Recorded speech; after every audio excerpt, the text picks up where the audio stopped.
लोकसभा में महिला आरक्षण बिल मंगलवार 19 सितंबर को पेश किया गया। आज इस बिल पर लोकसभा में बहस हुई। बिल को लेकर कांग्रेस और बीजेपी के बीच क्रेडिट लेने की होड़ सी दिखी।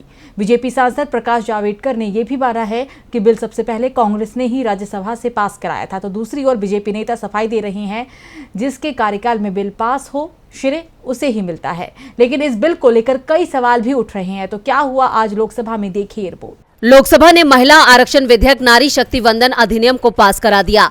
ये बिल सर्वसम्मति से पास हो गया है, जबकि इससे पहले जब भी बिल संसद में पेश हुआ तो जमकर बवाल मचा था और शायद इसलिए सरकार इस बिल को लोकसभा चुनाव से ठीक पहले लेकर आई है, जिससे इसका फायदा उठाया जा सके।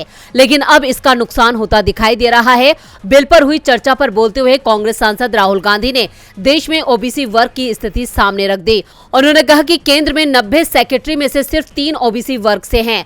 राहुल ने जाति जनगणना की मांग उठाते हुए कहा कि महिला आरक्षण बिल आज ही पास होना चाहिए, लेकिन बाद में जाति जनगणना कराई जाए, इसमें ओबीसी आरक्षण लाया जाए। इससे पहले बिल पर चर्चा में हिस्सा लेते हुए सोनिया गांधी ने भी ओबीसी आरक्षण की बात उठाई थी, जिसका बिल में प्रावधान नहीं किया गया है। सोनिया गांधी ने कहा ये राजीव गांधी का सपना है जो अभी आधा ही पूरा हुआ है। इस बिल के पारित होने से ये पूरा हो जाएगा।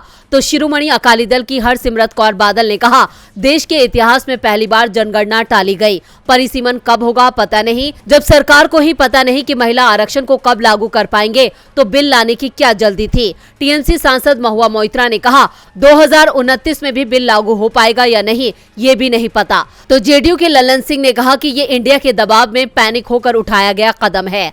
आपको महिला सशक्तिकरण से कोई मतलब नहीं है। दूसरी ओर सरकार का पक्ष रखते हुए केंद्रीय मंत्री अनुप्रिया पटेल ने कहा कि 2010 में जो बिल राज्यसभा में यूपीए सरकार लाई थी उसमें ओबीसी का ख्याल नहीं रखा गया था। डीबी लाइव की रिपोर्ट।